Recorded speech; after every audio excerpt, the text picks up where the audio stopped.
啊！陳行班，你個牌低啲啊，遮住你位停啊！遮住你位停啊！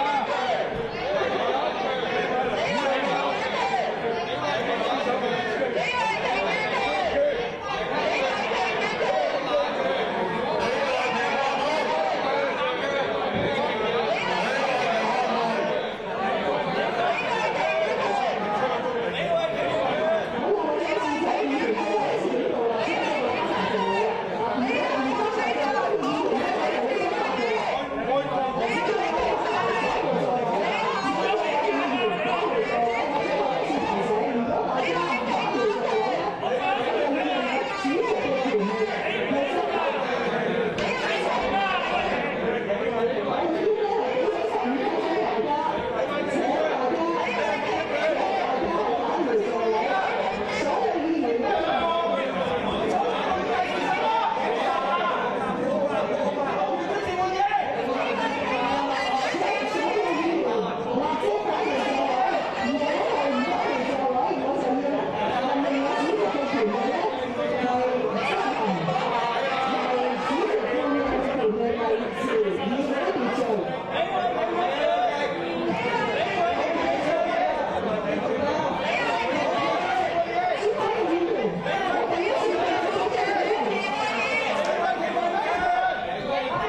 Hãy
subscribe cho kênh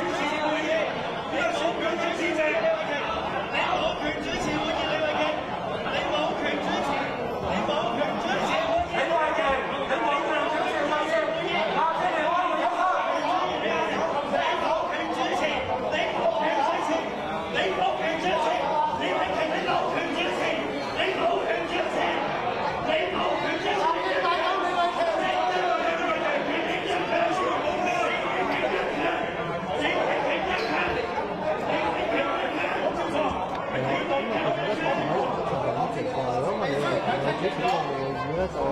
Mì Gõ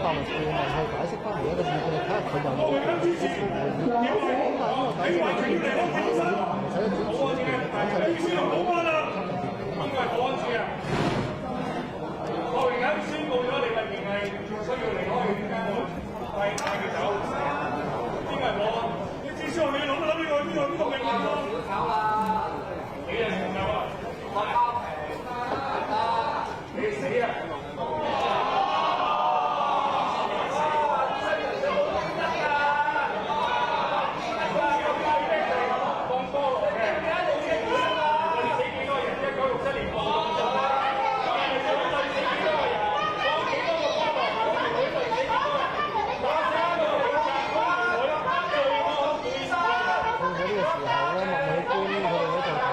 其實咁交啊，但唔知點解好晒啦，聽唔到啊！郭榮鏗之前講咗呢個，裏邊佢哋喺位度派咧，整嘅我哋。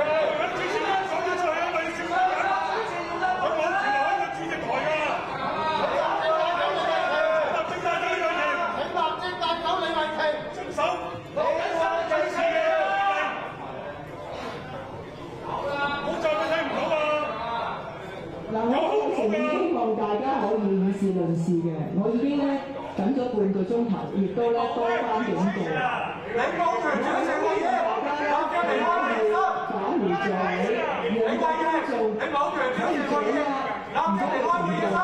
稍後我第一件事就會讓法律顧問直接進入法律問題。大家先聽取法律顧問嘅意見，然後再作跟進。咁我希望大家將嚟呢個會議能夠進行，亦都讓到公眾係知道法律顧問嘅意見，因為呢個係法律問題。我有冇權？呢個會議係咪有啲合適繼續進行？如果大家連呢個法律顧問嘅意見都唔聽嘅話，市民係冇辦法掌握嘅。李慧記，你冇權主持呢個會議，立即離開會議室。我第二次警告你，剛剛你已經冇權警告我第二次警告你，你唔係主持會議，你冇權，你立即離開會議室。佢喺座位要叫我已經作出你立即離開會議室。大家見到我係非常容忍，亦都好希望開會。我唔使你容忍。已經半個鐘啦，我容忍係因為我想俾公眾知道法律顧問嘅意見，因為而家我哋欠公眾一個交代。好多嘅法律問題，法律顧問就係等待呢次會議係去向公眾説明，接受議員嘅提問。你係候選人，你要離開。我有冇權主持？我哋先請法律顧問説明一下法律顧問。你需要執行主持嘅。法律顧問。李慧記，你講緊咩嘢？你離開會議室。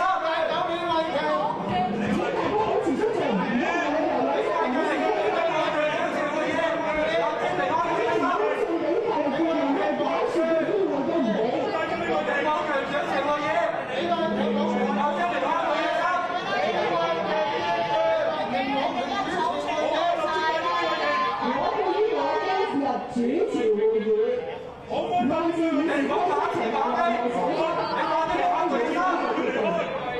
係審慎考慮，亦都好明白係內務守則同埋議事規則賦予我嘅權力。如果對我呢個決定係有挑戰嘅，其實我預咗㗎啦，大家可以從頭以後討論嘅挑戰，就唔係不斷阻住會議嘅進行。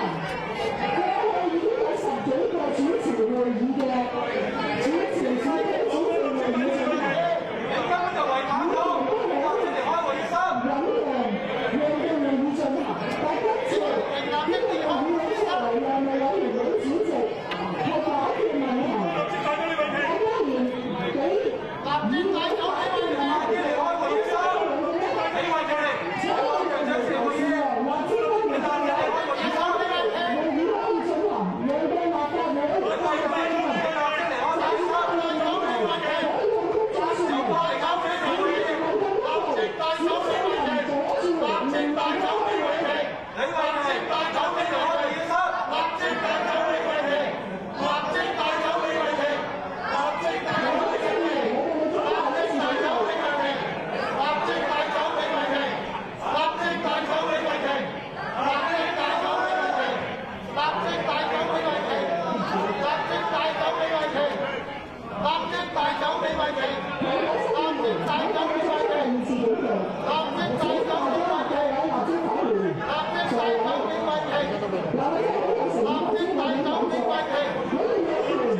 小姐，你可唔可以行後少少嗰位啊？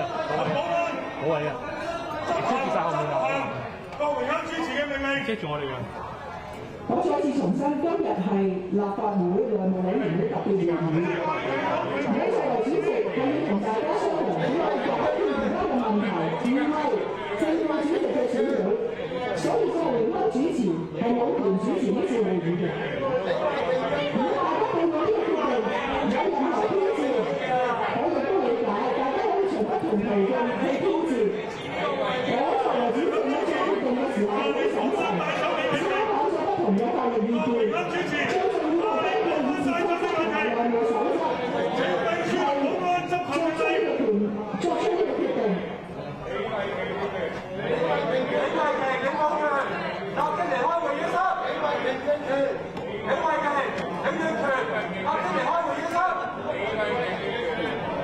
郭榮鏗主持，已經下令保安帶走李慧瓊。請秘書同保安執行主持嘅命令。李慧瓊越權，李慧瓊越權，李慧瓊越權，李慧瓊越權，李慧瓊越權，李慧瓊越權，李慧瓊越權，李慧瓊越權，李慧瓊越權，李慧瓊越權。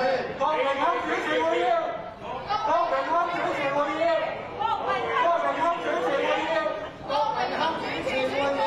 李慧瓊越權，郭榮鏗主持會議，郭榮鏗主持會議，郭榮鏗主持會議，郭榮鏗主持會議，郭榮鏗主持會議，郭榮鏗主持會議，郭榮鏗主持會議，郭榮鏗主持會議，郭榮鏗主持會議，郭榮鏗主持會議，郭榮鏗主持會議，郭榮鏗主持會議，郭榮鏗主持會議，郭榮鏗主持會議，郭榮鏗主持會議。郭榮鏗主持會議，郭榮鏗主持會議，郭榮鏗主持會議，郭榮鏗主持會議，郭榮鏗主持會議，郭榮鏗主持會議，郭榮鏗主持會議，郭榮鏗主持會議，郭榮鏗主持會議，郭榮鏗主持會議。我再次請議員同埋觀眾掌握，根據議事規則同內務守則，我係有權。只係要以正議程可以帶我委員會主席，所以全部係委員會主持嘅呢個事情。